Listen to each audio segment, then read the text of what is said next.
Hello, my name is Glenn Dyer, and you are watching a Dyer-Situation. Today I'm seeing Max Steel, a superhero movie that I honestly didn't even know was coming out. I knew that there were 6, but I didn't actually see this counted among one of them. So, that's pretty cool, and slightly lower budget superhero film. Yeah. The only issue there is that most movies, especially superhero movies with the word steel in the title, kinda tend to suck. Like, that Steel back in the day with SHAQ. I think it was SHAQ who played the main character. Or Man of Steel, of course. Or Real Steel. God, fuck Real Steel. So, yeah, it has that kind of, what's that word, it has that kind of, trait following it in. So, yeah, I guess you could say my views of what it could be like are basically,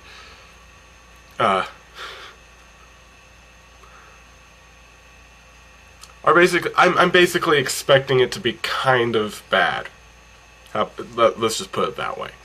But I don't know. I don't know anything about it. I just know its name, and I'm judging it entirely off of that, which isn't very fair. So let's just see how it is. Let's do it.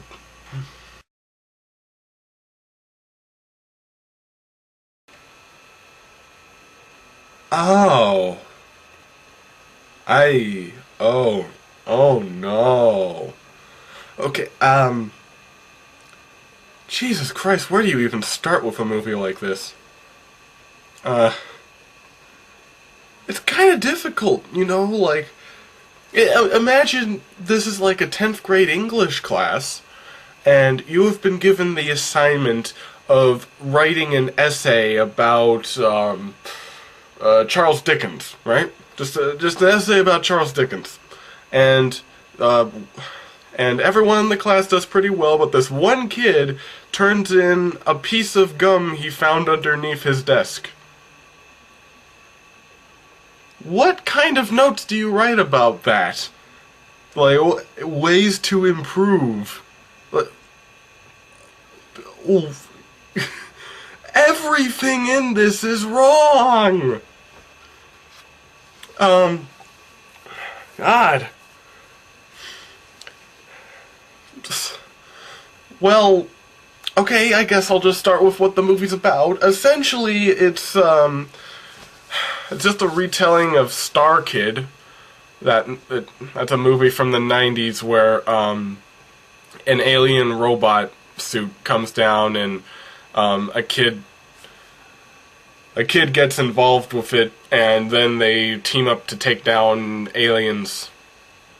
Yeah. Which, of course, was just a trend around the early 90s, mid to late 80s, of just aliens teaming up with kids. Started with E.T., I think. Actually, probably really started with Close Encounters, but, you know, E.T. was the more friendly alien.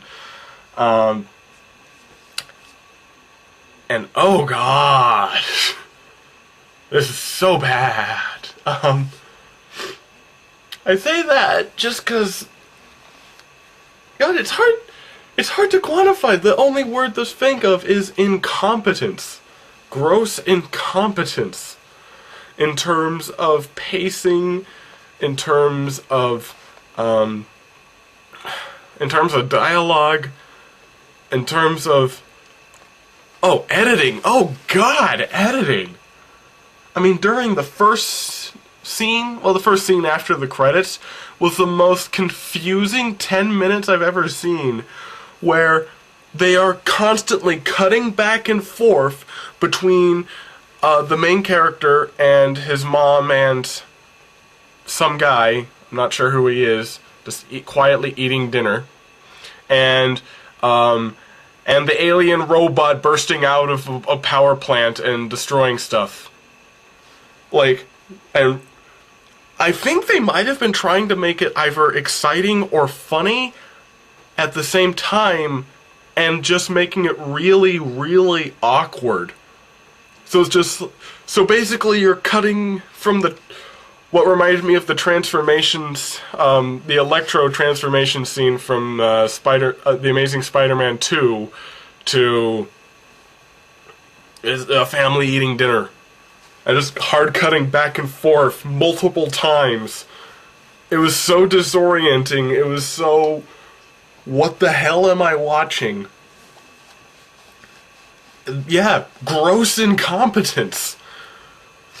And as I said, for pacing, the movie is structured so badly. It's so many things are left unanswered. So many things are confusing and seem rushed together, to the point where I'm wondering if this was if this kind of has the same story as Parallels, which was a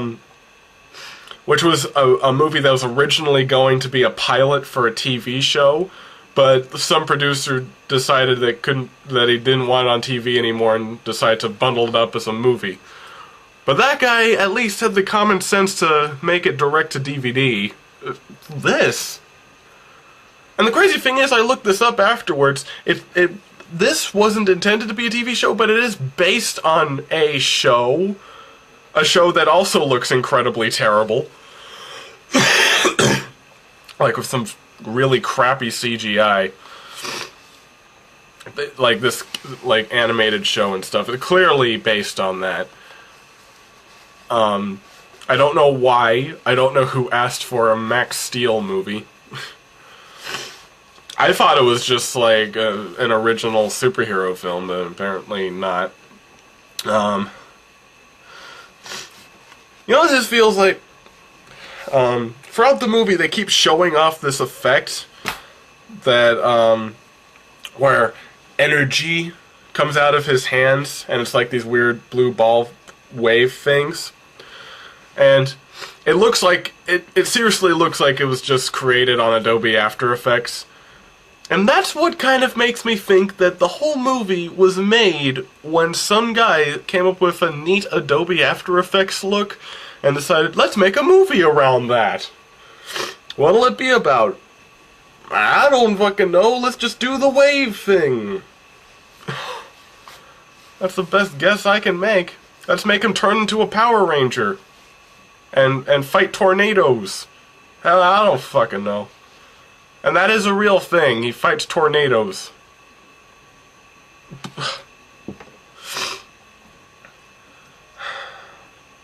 Okay.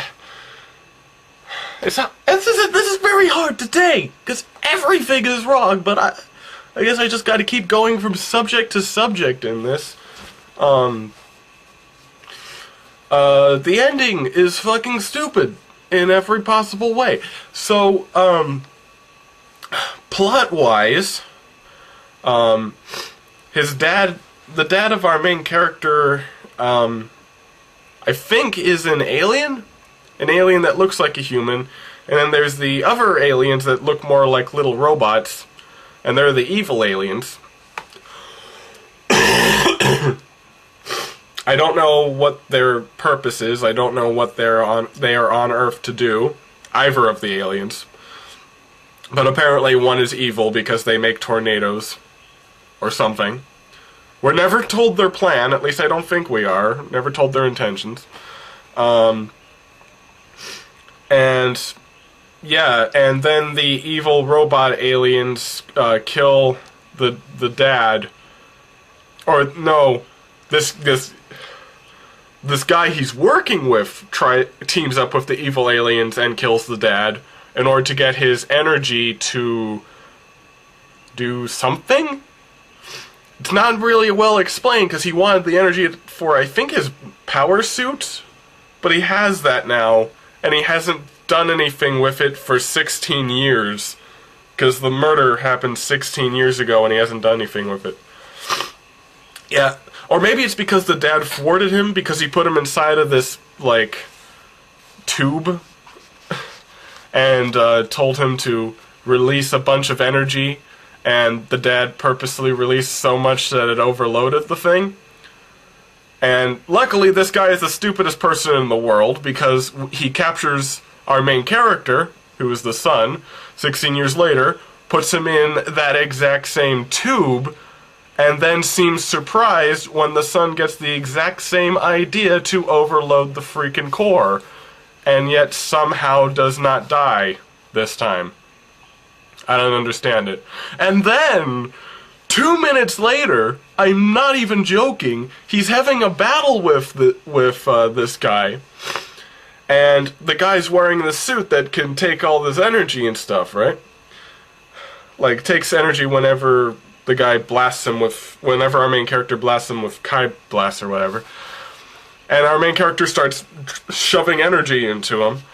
And for the third time, this is the stupidest person alive, for the third time, he's like, yes, I'm getting all the energy. Oh no, it's too much. And the third time, he's finally defeated, I guess. I don't know. I think if this was a show, like, I think literally every episode he'd be beat by overloading him. Every single time. That's all I can gather. Like, that's the only thing they can think of. This movie's stupid! Why have I spent how long have I spent talking about this movie? I spent almost 10 minutes talking about this stupid-ass movie. Don't see this. Don't see this. This looks like some sort of, this looks like it has the budget of an independent film, but without the artistic quality to it. Characters are shallow and emotionless. The story is hack. And, special effects look like Adobe After Effects. They look like cheap. Yeah, has almost nothing to offer. So, yeah. That's all I can say about what... Yeah, I'm just going to stop talking about this stupid thing. So until next time, I'm Glenn Dyer, and you have been watching A Dyer-Situation.